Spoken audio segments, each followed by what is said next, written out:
अस्सलाम वालेकुम वरहमतुल्लाहि वबरकातुहू। दोस्तों आउं अली हसन अब्बासी। किताब आहे कोट लखपत जो कैदी जेल डायरी। लेखक रसूल बख्श पलीजो। किस्त 28/6/1982 ईस्वी। भला से कोई हाथ मलता रहे, तेरा हुस्न सांचे में ढलता रहे। उर्दू सर्विस। कोरोना अर्श मलसानीअ जो गज़ल पई ॻाए। धुन अजीब आहे ऐं आवाज़ अञा बि वधीक दिलफ़रेब। हज़रत अर्श हिंदुस्तान जे मशहूरु उर्दू शाइरनि मां आहे ऐं हिंदू आहे। मजीद कुरैशी सुप्रीम कोर्ट लाइ अपील तयारु करण लाइ हाई कोर्ट जी हिकिड़ी जजमेंट मोकिली आहे। पढ़ी ॾिठी अथव, ॻाल्हि सही सवली ऐं खीर धोती आहे। उन में अपील जी कहिड़ी ॻाल्हि आहे? तालके लाहौर जे ॻोठ पुराणा खान जे हिकिड़े पंजाबी ख़ुशी मोहम्मद माछी जी नौजवान पुट बरकत खे पंहिंजी अज़ीज़याणी अल्लाह रखी ज़ाल मोहम्मद बूटा वणी वई। बदकिस्मतीअ सां अल्लाह रखीअ खे बरकत न वणियो। अज़ाज़त जे आड़ में बरकत खेसि कई मारूं ॾिनियूं, पर अल्लाह रखी क़ाइल न थी सघी। लाचार 22 जून 1976 ईस्वीअ ते सुबुह जो 9 बजे धारे बरकत मसइले जो आख़िरी हल करण लाइ अल्लाह रखीअ खे छुरा हणणु शुरू कया। हूअ भॼंदी अची हसनदीन आराईअ जे घर में किरी। बरकत बाक़ी छुरा उते अची हयसि। कुल 18 ज़ख़्म आर पार कयाई। अल्लाह रखी मोकिलाए वेई। हसनदीन जी नुंहुं शहनाज़ ऐं ॿिया राज शाहिद ॾींहुं ॾिठो। बचा उहो त मूंखे ख़बर कान्हे। वकील लाइ पैसो कोन्हे, हूअं उहे बि हिन हालत में छा करे सघनि हा। सेशन तरफ़ां 1978 ईस्वी में फांसी। हाई कोर्ट जे जजनि मोहम्मद रफ़ीक ऐं सोराब ख़ान तरफ़ां 30 मार्च 1982 ईस्वीअ ते फांसीअ जी सज़ा बहाल। अल्लाह रखीअ जे हुस्न खे सांचे में ढालजंदो ॾिसी हज़रत अर्श मलसानीअ वांगुरु हथनि महटण जे बदिरां हथ जी सफ़ाई ॾेखारणु वीचारे बरकत खे महांगी पइजी वेई आहे। 6 साल कैद में थी विया अथसि। अॻिते जी ख़बर ख़ुदा खे। मादाम सेविच आहिनि जो ही कौल पढ़ियुमि, जन घणो सठो आहे से उन्हनि वांगुरु आहिनि जिन खे घणियूं ॿोलियूं अचनि थियूं। उन्हनि माण्हुनि ॿियनि सभिनी माण्हुनि खे सम्झणु ऐं उन्हनि खे पंहिंजो पाण सम्झाइणु सिखी वरितो आहे। ऐं कंहिं नामालूम दाना जो ही कौल बि पढ़ियुमि त मुसीबत बेवकूफ़नि खे तंग करे थी, गीदियुनि खे मायूस करे थी, ॾाहनि ऐं जफ़ाकशनि जे लिकल सलाहियतुनि खे ॿाहिरि कढे थी ऐं काहिलनि खे महिनती बनाए थी। यूनानी ॾाहे पंदार पोड़पण जंहिं मां राज बेज़ार आहे, तंहिं लाइ हीअं चयो आहे, कुर्बायती ऐं आबरूअ वारी पोड़पण लाफ़ानियत जी बालकपण आहे। शाम 7 बजा रेडियो जी तार हमरा भुल में कढी विधी। तार असां मां कंहिंखे ॻंढिणो कान अचे, ठहिराइण मोकिली अथमि। अॼु शाम जो चकर कोन ॾिनुमि। गर्मी गच आहे, पखो हले पियो पर घुट थी महसूस थिए। अञा बिस्मिल्लाह आहे। हिते जी गर्मीअ जी काफ़ी फलकूं ॾेखारींदी। अक्टूबर जे पछाड़ीअ ताईं हलंदी। सियारो वरी अप्रैल जे अध ताईं हलंदो। कम इलाही रहिया पिया आहिनि। तंहिं ॾींहुं कंपाउंडर शरीफ़ चई वियो त रत जी टेस्ट जो नतीजो महीने खां पोइ हिन महीने जी 22 तारीख़ मिलंदो। मतिलबु त तेसीं ताईं बीमारीअ जी सुञाणप जो कमु मुलतवी। मुंहिंजूं बीमारियूं हमेशह कई सालनि खां पोइ तॾहिं सुञाणबियूं आहिनि जॾहिं उहे मुंहिंजा कम लाहे छॾींदियूं आहिनि। हाणे बि ईअं जेल में हींअर लाॻीता 2.5 साल उहा ग़ैर मामूली सर्दीअ जी तकलीफ़ हली आहे। अञा ख़ुदा खे ख़बर आहे त ॻाल्हि आहे छा। बहरहाल हाणे एटमी हमराहनि कुझु पेर खुर कढियो आहे। वधीक ॾिसिजे, हर बीमारी सालनि जा साल नामालूम रही आहे ऐं हर बीमारी ज़रे घटि तबाह करे छॾियो आहे। हर एक ते मुंहिंजे वित खां ॿाहिरि असांजे हिसाब सां बेअंदाज़ ख़र्चु आयो जो हर भेरे बाबा कयो ऐं आउं संदसि बीमारीअ ते 8 आना बि ख़र्च करे न सघियुसि। हिकु त इलाजु बाक़ाइदे करणो ई न ॾिए, ॿियो पछाड़ीअ में आउं अची हिते तरसियुसि। हर भेरे इलाज जो बहिरान पाण सां 2-3 ॿिया बहिरान शामिलु करे आयो। किसो बहिरान वाधू बहिरान न, पर बहिरान ज़रबिया बहिरान बणिजी वियो। हाणे 2.5 सालनि खां लिख पढ़ूं पियूं हलनि, पर सही जूं टंगूं 3 मां 2 थियण लाइ तयारु आहिनि, 4 थियण लाइ न। मुंहिंजे ख़्याल में मूं क़ैद जी दस्तूरी तकलीफ़ खां टीणियूं चवणूं वधीक भोॻियो आहे। दर्जन खनि वक़्त अहिड़ा बि आया आहिनि जॾहिं 50% बल्कि उन खां बि वधीक इम्कान हो त सुबुह जो माण्हू अलाए मौजूदु हुजे अलाए न। हर दफ़े ज़हनी तौर पाण खे हर क़िस्म जे नतीजे लाइ तयारु कयो वियो आहे। हिकिड़े दफ़े त पक थी वई त किसो ख़तमु थियो। उहो अॻूणी जमहूरी ऐं अवामी हुकूमत जे दौर में थियो। जमहूरी अवामी हुकूमत पीपुल्स पार्टीअ जो वॾेरको डिक्टेटरी राज, जॾहिं आउं ख़ैरपुर जेल में हुउसि ऐं ख़ैरपुर खां हैदराबाद केस जी शुनवाईअ ते आयो हुउसि, उते बीमारीअ जो अटैक थियो, क़ौमी इतिहाद जी तहरीक हली पए, डॉक्टरनि जी हड़ताल हुई, कैज़ुअलिटी वार्ड खुलियल हो, पर सरकार नामदार जी मन हुई त सवाइ लिखियल हुकुम जे हिननि कैदियुनि जो इलाज न थिए। सिविल अस्पताल जे डॉक्टरनि सुई हणण खां बि इनकार करे छॾियो। सफ़र नामुमकिन, डॉक्टर ठहे कोन। उन बीमारीअ जे सिलसिले में असलम ऐं साथी जबल जी हिमत ऐं अहसास ऐं नंढड़े अयाज़ जी लाॻीती हाज़िरी ऐं ख़िदमत मूंखे सॼी उमिरि यादि रहंदा। उन ॾींहुं आउं सही माना में हिक पल में मौत जे मुंहं मां ईअं बची वियुसि जीअं कार जे ख़ौफ़नाक एक्सीडेंट में टंग निकिरी वई पर जान बची वई। हिते बि मिंटनि जा सौदा हुआ। असलम 5 मिंटनि में अलाए किथां अलाए कहिड़ो डॉक्टर पैदा करे न वठे हा त मसइलो हल थी वञे हा। पर बीमारियुनि जो मुख्य कारण मुंहिंजी जहालत पे रही आहे। मूं किताबनि में लिखियल हिक तरफ़ियुनि ऐं सतही ॻाल्हियुनि खे 100% हक़ीक़त सम्झी उन्हनि ते लफ़्ज़ ब लफ़्ज़ अमल करण जी कोशिशि कई। मसलन सुकरात थो चए, माण्हू जीअनि था खाइण लाइ ऐं आउं खां थो जीअण लाइ। मूं नतीजो कढियो त माण्हू 2 गिराह खाई बि न मरे त पोइ 3 गिराह खाइण जी कहिड़ी ज़रूरत। चांहि जे 4 कोपनि सां बुख ख़तमु थी वञे त पोइ बाक़ाइदे मानी खाइण जी कहिड़ी ज़रूरत। पाण खे सख़्तियुनि ते हेरायो, मुजाहिद थियो। मूं सियारे में गरम कपिड़ा पाइण जो ॼणु कसम खणी छॾियो, टोपी बि न, राति जो सवड़ बि न, सॼी राति सीअ में ठरंदे ऐं जाॻंदे सुबुह करे छॾिबो। वरी ॿी राति ईअं साल गुज़री विया। मूं ज़िंदगीअ जे जिस्मानी ऐं मादी पासे खे ख़्याल परस्त फ़लसफ़े जे असर हेठि नज़रअंदाज़ करे छॾियो। मूं सम्झो त सुठा ख़्याल, सुठो ज़हन ऐं सुठा अमल ई सभु कुझु आहिनि। उन्हनि जो जिस्म सां, सिहत सां, खाधे सां, सीअ खां बचाव सां को बि वास्तो कोन्हे। मतिलबु त सॼो ज़ोर वेड़ ते, बचाव जो ख़्याल ई न, बल्कि उनखे बुज़दिली सम्झणु, हालांकि ख़्याल मादे मां ई पैदा थियनि था, आसमान मां कोन था नाज़िल थियनि। बीमार जिस्म में पसोपेश बीमार ख़्याल ई वञी रहंदा। उहा ख़बर मूंखे ॾाढी देरि सां पई। तॾहिं पई जॾहिं उन ग़लति सोच मूंखे ज़रे घटि तबाह करे छॾियो। वरी बि शुक्र थियो जो बाबा जा हथ रसियमि। पाण में बि कुझु इरादे जी मज़बूती हुई, कुझु जिस्म बुनियादी तरह सख़्तियुनि ते हिरियल हो। सभ खां वॾी ऐं बुनियादी ॻाल्हि त जदली ऐं साइंसी सोच ऐं अमल जी वाट हथ आई जो माण्हूअ जो कुझु न कुझु बचाव थी वियो। बहरहाल मुंहिंजो तहतल शऊर अञा ताईं बि उन्हनि ॻाल्हियुनि में, ख़्याल परस्तीअ में हिक तरफ़ाई जो शिकार आहे। उन ख़िलाफ़ जिदोजहद जारी आहे। उहा जिदोजहद मूं अणांगियुनि खां अणांगियुनि हालतुनि में बि जारी रखी आहे। शुक्र आहे जो मूं हर वक़्तु किताबनि, माण्हुनि ऐं ज़िंदगीअ खां नई सिख्या हासिलु करणु, नवां आज़मूदा ऐं तजुर्बा करणु, ज़हनी ऐं अमली नयूं चीज़ूं तख़लीक़ करणु, पंहिंजे ग़लतियुनि खे ॻोल्हणु, उन्हनि जो क़बूलदार थियणु, उन्हनि जो इतलाउ ॾियणु ऐं उन्हनि ख़िलाफ़ वेड़ करण जी कोशिशि कॾहिं बि मुकमिल तरह न छॾी आहे। थोरनि वक़्फ़नि जी ॻाल्हि ॿी आहे।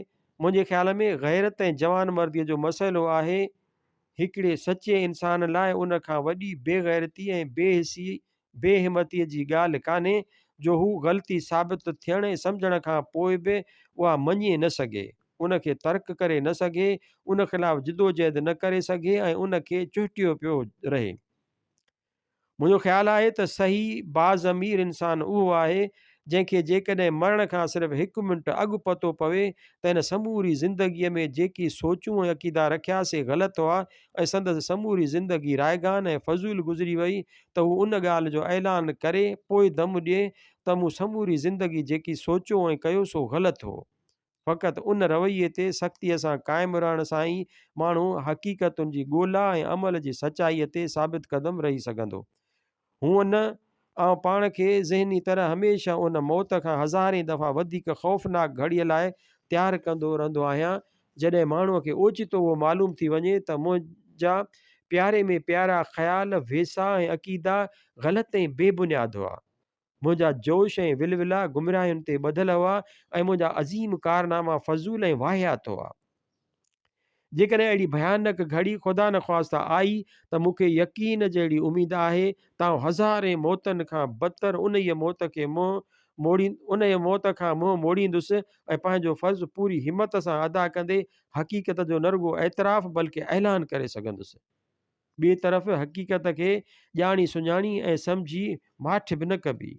ॼाणी सुञाणी विहां कीअं माठ करे, छा हू हलनि आउं विहां त को ईअं जुगाए, छा मिड़ई रिकार्ड जी पूरत बि कान कबी। बरियाई त ॿार फूक त लॻे अंबरे।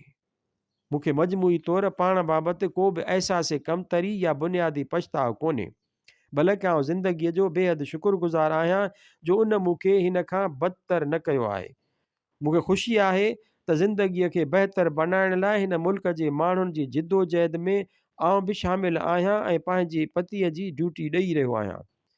उन ॻाल्हि ते बि मूंखे बेहदि ख़ुशी बल्कि फ़ख्रु आहे त मैदान जिदोजहद में आउं हमेशह अवाम जे सफ़नि में रहियो आहियां ऐं उन्हनि जे दुश्मननि जे सफ़नि में न उन्हनि जे दुश्मननि जे सफ़नि में। हिन मुल्क में सुभाणे लाइ अॼु जेकी नवां ॿिज पिया पोखिजनि तन में मूं समेत असांजे साथियुनि बि पंहिंजे पतीअ जा नवां ॿिज पोखिया आहिनि। उन्हनि कणनि मां सुभाणे यकीननि केच थींदा। पर उन्हनि सभिनी ॻाल्हियुनि जे बावजूदि मुंहिंजी ज़िंदगीअ जो केॾो न वॾो हिसो अणॼाणाई जहालत, वहमनि, ख़ौफ़नि, अंदेशनि, फज़ूल जाखोड़नि ऐं ला हासिल पंधनि में बर्बादु थियो आहे। मूंखे हिकिड़ी विख सही करण लाइ 10 विखूं ओझड़ में रुलणो पियो आहे। हर शइ लाइ ज़िंदगी मूंखां बाज़ार जे अघ खां सहुणी वधीक क़ीमत वसूल कई आहे।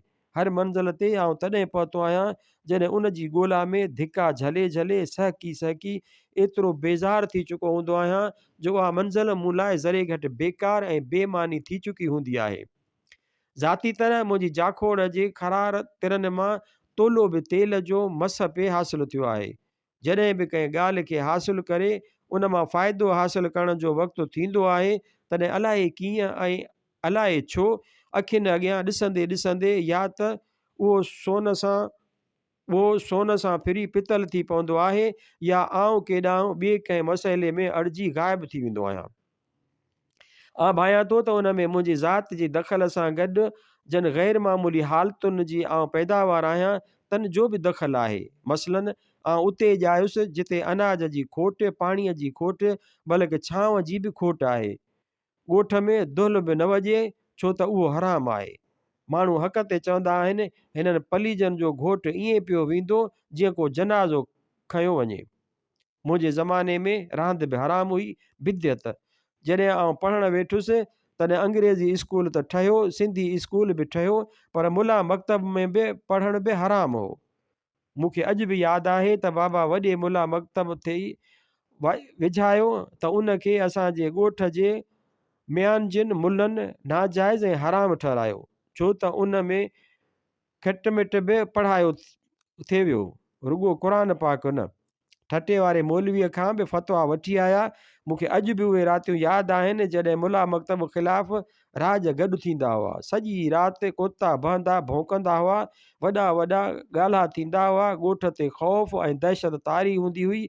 नेठि जॾहिं बाबा वॾो न मुड़ियो ऐं फ़तवाउनि जे बावजूदि मुला मकतब विझायई तॾहिं बि असीं जेके उन जा पहिरियां शागिर्द हुआसीं से को माण्हू ईंदो हो त पंहिंजा सिंधी ॿाराणा किताब लिकाए हिकदमि वॾे सॾ वाका करणु शुरू कंदा हुआसीं।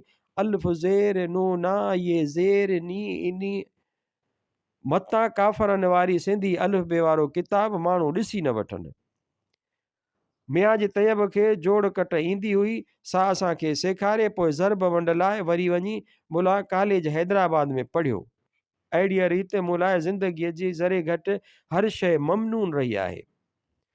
जेका ॻाल्हि ॿियनि लाइ आम मामूली ऐं दस्तूरी सां मुंहिंजी हालति में ज़िलज़िलनि ऐं तूफ़ाननि जो बाहिस बणाई वई।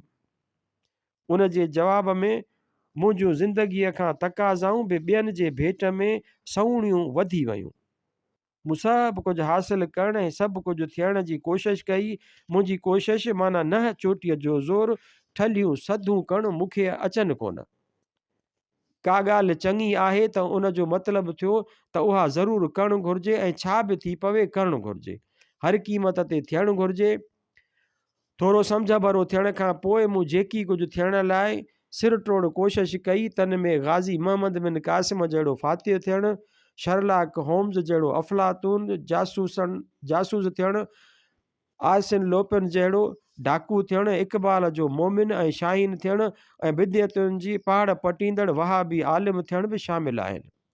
समूरनि रुमानवी नावलनि जी बहितरीन खां बहितरीन हीरनि जहिड़ो हीरो थियणु, उन खां सवाइ अलबत मैट्रिक खां पोइ पोरियत इनक़िलाबी थियण जो फ़ैसिलो थियो जो क़ाइमु आहे, पर उन सां गॾु बहितरीन वकील थियणु, बहितरीन अदीब थियणु, बहितरीन नक़ाद थियण जा प्रोग्राम बि शामिल। हाणे उहे सभु कम हिकिड़ो माण्हू साॻिए वक़्तु करे त कीअं करे?